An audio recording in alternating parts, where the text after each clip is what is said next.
Hello दोस्तों, नमस्कार। मैं आपका शांति हिमांशु। दोस्तों, आज बात करेंगे हम ब्लड कल्चर के बारे में। बहुत बार डॉक्टर ब्लड कल्चर तो लिख देते हैं, बट पेशेंट को पता नहीं होता है ब्लड कल्चर लिखा तो है, बट ब्लड कल्चर करते क्यों हैं। तो दोस्तों, ब्लड कल्चर इसलिए करते हैं हमारे ब्लड में कोई बैक्टीरियल इन्फेक्शन, कोई फंगल इन्फेक्शन या कोई अदर माइक्रो ऑर्गेनिम्स तो नहीं है। बहुत बार पेशेंट काफ़ी लंबे समय से बीमार रहता है, उसके पास ही वो डॉक्टर के पास जाता है जब वो खुद घरेलू उपचार कर लेता है, बहुत सारे एंटीबायोटिक फार्मेसी या मेडिकल स्टोर से ले लेता है, उसके बाद जाता है। तो दोस्तों, ब्लड कल्चर में हम एंटीबायोटिक भी बताते हैं और बैक्टीरिया का नाम भी बताते हैं। तो दोस्तों, हमारी ब्लड कल्चर की मशीन है।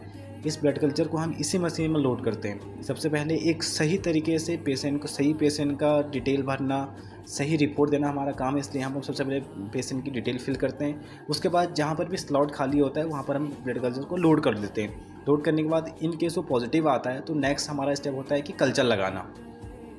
कल्चर जो हमारा नेक्स्ट स्टेप है, कल्चर लगाना। यहाँ पर पॉजिटिव बताएगा, ये पॉजिटिव आया करके ऑटोमेटिकली बताता है। फुल्ली ऑटोमेटिक मशीन है। उसके बाद हम कल्चर लगाते हैं। कल्चर लगाने के बाद ये हमारा इंक्यूबेटर है।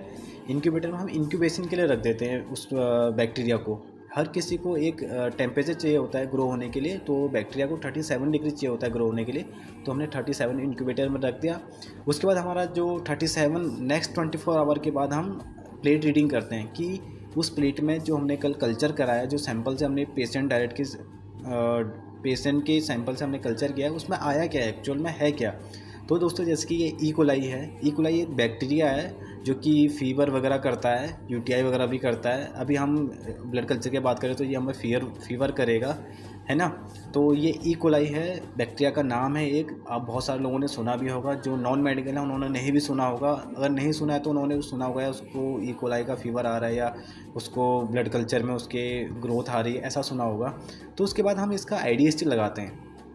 दोस्तों, आईडीएसटी का मतलब है कि identification of bacteria and antibiotic susceptibility testing, और एंटीबायोटिक बताते हैं। ये जो हमारी मशीन है वाइटक 2 कॉम्पैक्ट है। ये बायोमेरिक्स की बाहर की कंपनी है, जो कि हमें ये बताती है कि कौन सी पेशेंट को एंटीबायोटिक देनी है और ये कौन सा बैक्टीरिया है। इसमें बहुत सारे कार्ड्स होते हैं। मैं आपको एक कार्ड निकाल के दिखा देता हूँ। ये इस टाइप के इसमें कार्ड होते हैं। एक पेशेंट के लिए 2 कार्ड की नीड होती है, जिसमें एक बैक्टीरिया का नाम बताता है और एक एंटीबायोटिक बताता है कि पेशेंट को ये वाली एंटीबायोटिक देनी है। उसके बाद ही हम डॉक्टर को जो हमारी ये मशीन रिपोर्ट देती है एंटीबायोटिक और बैक्टीरिया का नाम, वही रिपोर्ट हम फिर डॉक्टर को बताते हैं।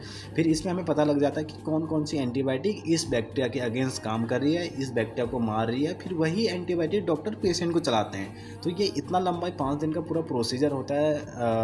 5 दिन का पूरा प्रोसीजर होता है और उसके बाद पेशेंट ठीक हो जाता है। हालांकि वो 3 या 5 दिन का अगर ट्रीटमेंट लेता है, प्रॉपर एंटीबायोटिक डोज लेता है, तो उसके बाद ठीक हो जाता है। तो ये हमारे ब्लड कल्चर है। ऐसी और जानकारी के लिए मुझे फॉलो करें, सब्सक्राइब करें। Thank you.